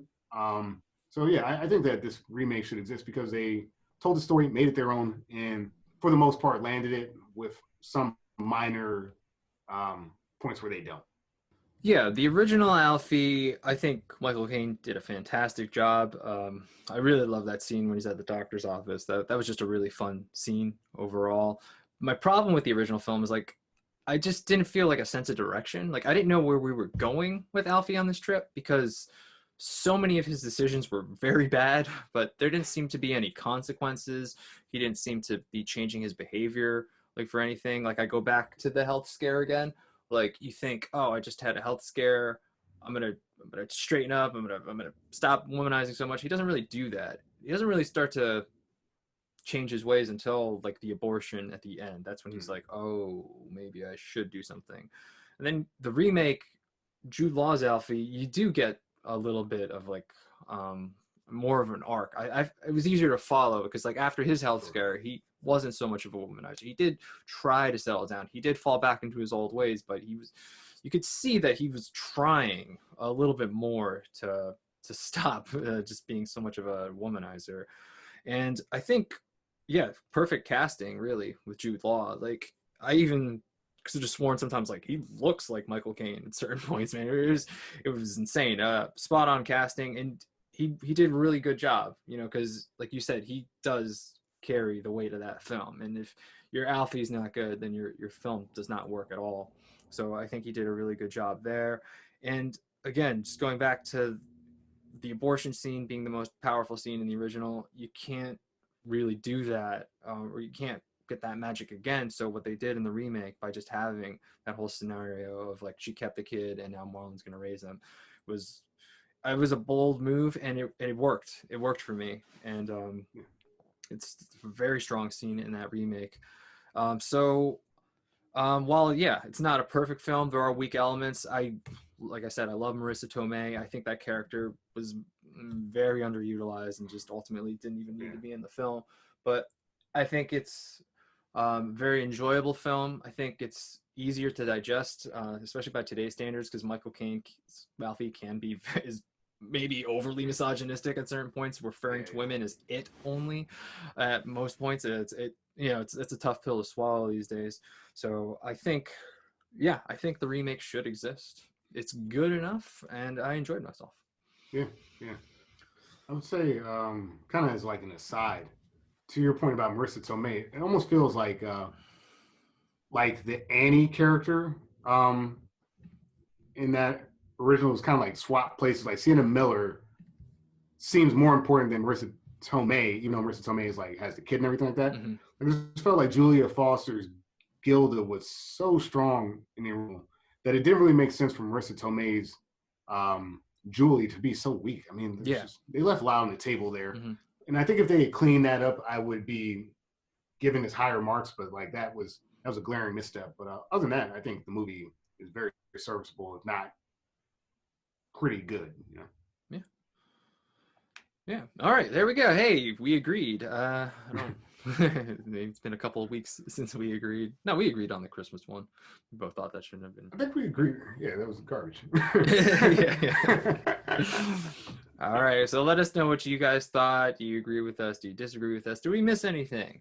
I just wanted to point this out. I had mentioned this to you before. So I just wanted to mention that if you like your Jude Law remakes that used to be Michael Caine movies, there is another pair of movies where Jude Law is in a remake where Michael Caine played that original part, and that is called Sleuth. So that's something we might do in the future, because not only is Michael Caine the original character in that original film, he is in the remake too. So wow. that would be a really interesting take, just to see like the main character in the original film play like sort of the opposite role in the remake. Yeah, so that's interesting. Yeah, so our Jude Law. Got that. Oh, sorry. Go ahead. Sorry, no, I was going to say I think the last time we got that was The Longest Yard. That's what I was thinking too. It's just Burt Reynolds being in both. So don't worry if you enjoyed our Jude Law Michael Caine discussion. Sometime in the future we will review Sleuth, I'm sure. Yeah. All right. Wow. So that just leaves, what are we going to view next? So you picked Alfie. I was thinking of some stuff. Fuck it. I'll just go with my original, what I originally thought. What do you think about doing? I feel like I need some 80s Reggie. So I was thinking of doing maybe Red Dawn. You know what? Given the course of events that have happened in this country, this is before the inauguration, everyone. We are in January 10th filming this, by the way. Just like everybody know. January 6th was just a day on the calendar. I think it's time. I think that hard-hitting political commentary is exactly what this country needs right now. Let's watch Red Dawn. Fantastic. So our next episode is Red Dawn. All right. Well, thanks for listening, everybody. If you enjoy what you hear, you can follow Retro vs. Remake on all the social medias, the Twitters, the Facebooks, the Instagrams. If you're listening to us on iTunes, feel free to give us a 5-star review. Greatly help us out. If you're listening on YouTube, definitely leave us a comment. We enjoy reading those. Reggie? Yeah, I'm Reggie Parker. You can find me at RP Comedy. As always, thanks for listening. We love the feedback on the episodes, and these are getting more and more fun by the week. So, that's it. All right, I'm Dan Bulick, and this has been another episode of Retro versus Remake. Remake.